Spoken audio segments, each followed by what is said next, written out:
Okay, so you know how these days we kind of take it for granted we'll live a pretty long life? Hmm. But imagine living in a time where making it to your 40s, like even your 40s, was considered living a long life. Yeah. That was the reality for most people in 16th and 17th century Europe. Right. And that's what we're going to dive into today, this era, a world that's like unbelievably different from our own. Yeah. And to guide us through it, we have a fascinating interview here with Professor Ola Peter Grell, Right. a leading expert on this period. Yes.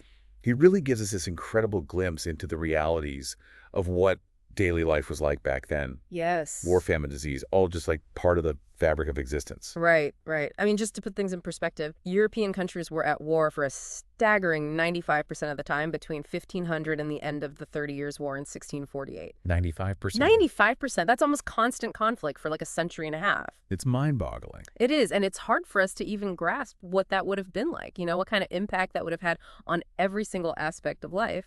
All right, so let's talk about war because that's like a huge piece of this puzzle. Yeah. Professor Grell talks about this thing called the military revolution, which basically changed the whole game. It did. It was a complete transformation. So what can you tell us about that? Well, it's a bit like going from, hand-to-hand combat with swords and shields to modern warfare practically overnight. Wow. Armies became much larger, weapons became much more deadly. Like cannons and things like that. Exactly. Cannons, muskets, things that could kill from a distance and on a much larger scale. And sieges, which were already brutal, became even more devastating. Oh, absolutely. Imagine entire cities surrounded, cut off from the outside world for months, sometimes even years. Civilians trapped inside. Exactly. Civilians trapped inside facing starvation disease, just horrific conditions. You can't even imagine the psychological impact of that. No, you can't. And Professor Grell actually uses a really powerful example, the Siege of Sancerre in 1573. Oh, yeah, I read about that. This siege lasted for 8 months. Over 500 people died.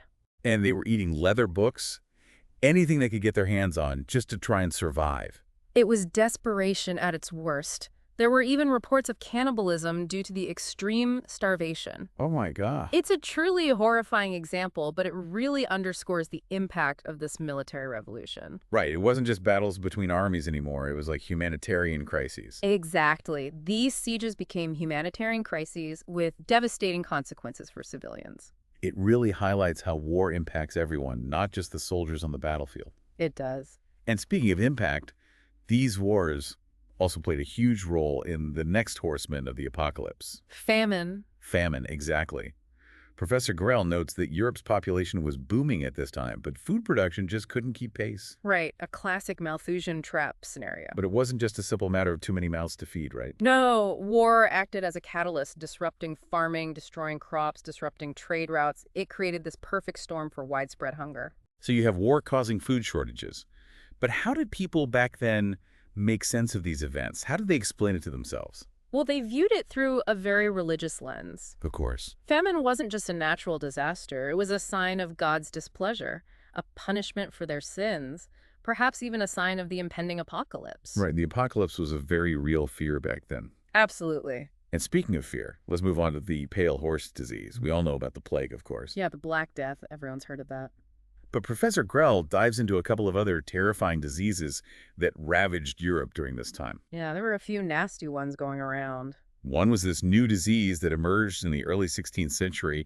It had all these different names, the Great Pox, Morbus Gallicus. It did, and it was truly horrific. And while it shares some similarities with syphilis, Professor Grell is careful not to draw any direct comparisons. Right, we have to be cautious about applying modern labels to historical diseases. Of course, but regardless, this disease spread like wildfire. It did, and it was terrifying. What's interesting to me is how it was perceived. Imagine a new disease with these horrific symptoms, no known cure. And of course, seen as divine punishment. Exactly. Talk about fueling those apocalyptic fears. Absolutely, it played right into their existing anxiety. And its impact wasn't limited to any one social class, right? No. While records might be more prevalent among the upper classes, simply due to better record-keeping evidence, suggests this disease touched every level of society. So everyone was vulnerable. Everyone. But that wasn't the only new disease making the rounds. Professor Grell also talks about something called the sweating sickness. Oh, yes, the sweating sickness. Now that one sounds like something out of a nightmare. Tell me about it. Essentially, it was a flu-like illness, but incredibly aggressive. Aggressive how? People were dying within 24 to 48 hours of showing symptoms. What? Just imagine that you start sweating profusely, you get these high fevers, and then boom, you're gone. That's terrifying. It was, and it ravaged Europe for about 20 years in the 16th century. And then what happened? It vanished. Just like that. As quickly as it appeared. That's so strange. It is, the leading theory is that it disappeared because of increased immunity, what we call herd immunity today. Oh, interesting. But at the time, it must have seemed like a curse, this sudden appearance and disappearance of such a deadly illness. Right, like some kind of biblical plague. Exactly. And then, of course, there was the actual plague. Right. The plague, most people associate it with the Black Death in the 14th century, but it wasn't a one-time event. No, not at all. Major cities continued to experience outbreaks every decade or two throughout the 16th and 17th centuries. Right. London, for example, lost roughly 20% of its population to the plague every 10 years. That's a staggering number. It is almost unimaginable. And how did people understand the plague in this period? Again, they saw it as divine punishment. Makes sense. Their primary defense was isolation, and lockdowns often enforced with extreme measures. Kind of like how we've responded to pandemics in our own time. It's a recurring theme in human history, isn't it?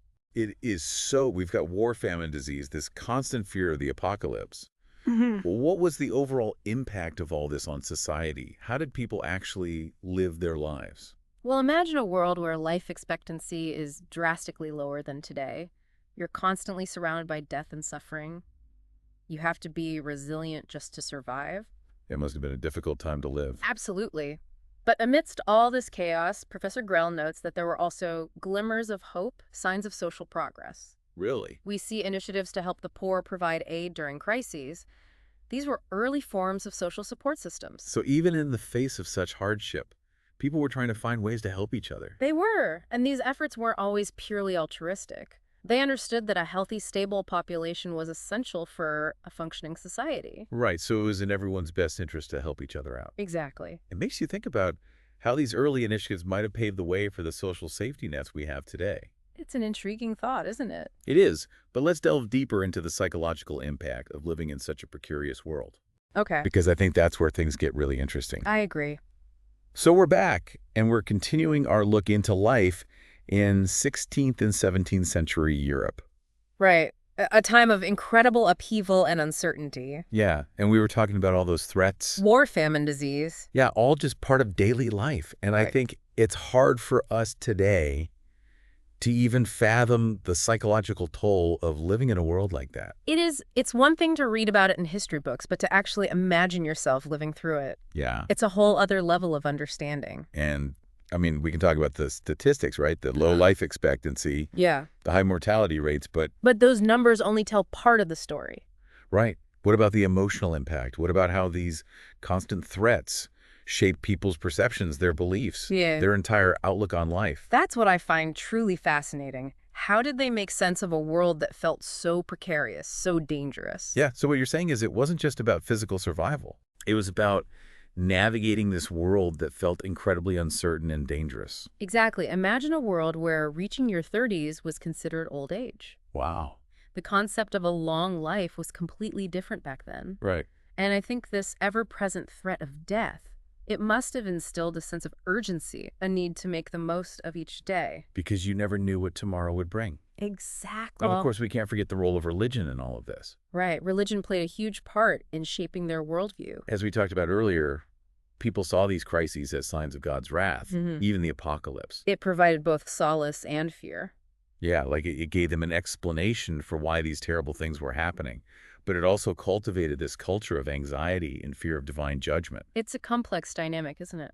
It is. And it's fascinating how religion influenced not just their interpretation of these events, but also their approach to health and disease. Oh, absolutely. Professor Grell mentions that people viewed illness not simply as a physical ailment, but as a spiritual imbalance, Yeah. like they had sinned or something, and this was their punishment. Yeah, and this belief system had a profound impact on how they responded to outbreaks. Right, like their reliance on isolation and lockdowns during plague outbreaks, Exactly. which they often enforced, with this like religious fervor. It's interesting how some of those practices echo our own responses to pandemics centuries later. Yeah, it really shows that even though we're separated by time, humans share this common thread when it comes to facing these like existential threats. And I think that's one of the things that makes studying history so compelling. Yeah, you see these patterns repeating themselves. Right, and it helps us understand ourselves better. But these lockdowns, even back then, I mean, they must have had some serious social and economic consequences. Oh, absolutely. Professor Grell points out that while isolation might have slowed the spread of disease, it also disrupted trade, led to food shortages, fueled fear and social unrest. It's like a double-edged sword. Exactly. It's a reminder that even well-intentioned measures can have unintended consequences. Yeah, there's no easy answers. Not then, not now. So amidst all this fear and uncertainty, did people find ways to adapt to cope? They had to. They were incredibly resilient, these communities. Really? Professor Grell talks about how people developed coping mechanisms, they formed support networks, they found ways to maintain hope even in the darkest of times. So it wasn't all doom and gloom? No, not at all. In fact, this period also saw the emergence of new forms of social support. Like what? Early versions of what we might call social welfare today. Interesting. We see communities coming together to help the sick, provide for the poor, rebuild after disasters. So even in the face of these horrific challenges, there was a sense of community, a recognition that they needed to help one another to survive. Exactly. And these efforts weren't always purely altruistic. There was a practical element as well. Right, like they understood that a healthy and stable population was essential for a functioning society. Precisely. It wasn't just about compassion, it was about survival. It makes you think about how much of what we consider like modern social safety nets might have roots in these earlier attempts to deal with widespread suffering. Just a fascinating thought, isn't it? It is, but beyond the practical aspects, I think there's also a more profound human element to consider. Okay. What about the psychological impact of constantly living with death? Ah, yes. Professor Grell suggests that it might have fostered a greater appreciation for life, a deeper sense of community, a heightened awareness of one's own mortality. It's a thought-provoking idea, isn't it? It is that facing hardship can, in a way, lead to personal growth, a deeper understanding of what it means to be human. Exactly. And I think those insights are where the study of history becomes truly valuable. Right, it's not just about learning dates and facts. No, it's about using those lessons to understand ourselves and the world around us better. So in a sense, we're not just studying the 16th and 17th centuries, we're also studying ourselves. I agree. And how we respond to challenges even today. Precisely. And this brings us to, I think, a crucial question. What lessons can we learn from this tumultuous period in history, and how can those lessons guide us in navigating our own complex world? That's a great question, and it's one that we'll explore in the final part of our deep dive. I look forward to it. So stay tuned for some thought-provoking insights that might surprise you.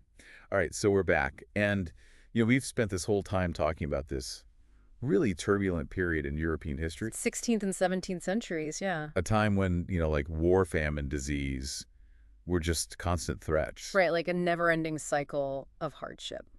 And as we kind of wrap up here, I'm just curious, like, what are the big takeaways? What can we actually learn from this era?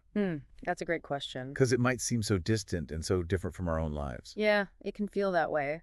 But are there lessons that we can apply today? I think absolutely. And one of the most striking things for me is this interconnectedness of everything you know. What do you mean? Just like back then, the challenges we face today, pandemics, climate change, social and economic inequalities, they're all linked. Oh, I see what you're saying. It's not enough to address them in isolation. You can't just focus on one thing and hope the rest will sort itself out. Right, it's like a tangled web. Exactly.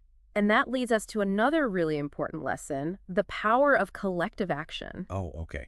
Professor Grell talks about how communities in the 16th and 17th centuries, they came together, albeit imperfectly, to help those in need and address these common threats. So they recognized that they had to work together. They did. It was about survival. It's like that old saying, it takes a village. Exactly. But this idea of collective action, it's not just about governments or institutions, is it? It's about individuals, too. Absolutely. It's about recognizing our shared humanity and stepping up to help those around us. Every act of kindness, every effort to support others, it all contributes to a more resilient and compassionate society. So you're saying that even small acts can make a difference? They do. They really do. That's kind of encouraging because Professor Grell, he paints a pretty bleak picture of this period. Yeah, it was a tough time to be alive. So how did people manage to stay resilient in the face of so much suffering? That's the remarkable thing, isn't it? Despite the constant threats, the hardships, people found ways to adapt, to innovate, to persevere. They had to, or they wouldn't have survived. Exactly. Professor Grell talks about the ingenuity of those who lived through these times. Ingenuity in what way? It wasn't just about technological advancements, though, that there were those too, Right. but it was also their social and cultural adaptations. Like what kind of adaptations? New ways of thinking about community support, Mhm. even spirituality. So it was about developing new mindsets, new approaches to problem solving, Exactly, not just new gadgets. because the problems were so complex. They were, and this adaptability, this willingness to learn and evolve, I think that's critical for navigating the complexities of any era. So we can learn from their resilience. We can draw inspiration from their ability to find hope and create solutions, even in the darkest of times. Right, because even when things seem completely hopeless, humans have this incredible capacity to adapt and find a way forward. We do, it's in our nature. But it's still hard to imagine living with that level of uncertainty and fear on a daily basis. I can't even fathom it. So what can we learn from their experience that might help us navigate our own anxieties today? I think one of the most valuable lessons is the importance of perspective. You know, by studying history, by immersing ourselves in the lives of those who lived in such vastly different circumstances, Right. we gain this broader understanding of the human condition. It's like stepping outside our own bubble and recognizing that our way of life, our values, our challenges, they're not universal or inevitable. Exactly, and this expanded perspective, it can help us challenge our assumptions, question our biases, approach problems with more empathy and understanding. So studying history can be a powerful tool for personal growth and societal progress. I truly believe that. That's pretty amazing, and I think that's a great place to leave it. Yeah. This has been a really incredible journey exploring this world of 16th and 17th century Europe. It has. And while it might seem so distant and unfamiliar, it offers these really valuable insights that resonate even today. That's the beauty of history, isn't it? It is. It's not just about dates and facts. No. It's about understanding the human experience Right. and all its complexity and nuance. Exactly. And on that note, we'll wrap up this deep dive. But remember, the conversation doesn't end here. Keep exploring, keep questioning, and keep connecting with the past. You never know what insights you might uncover.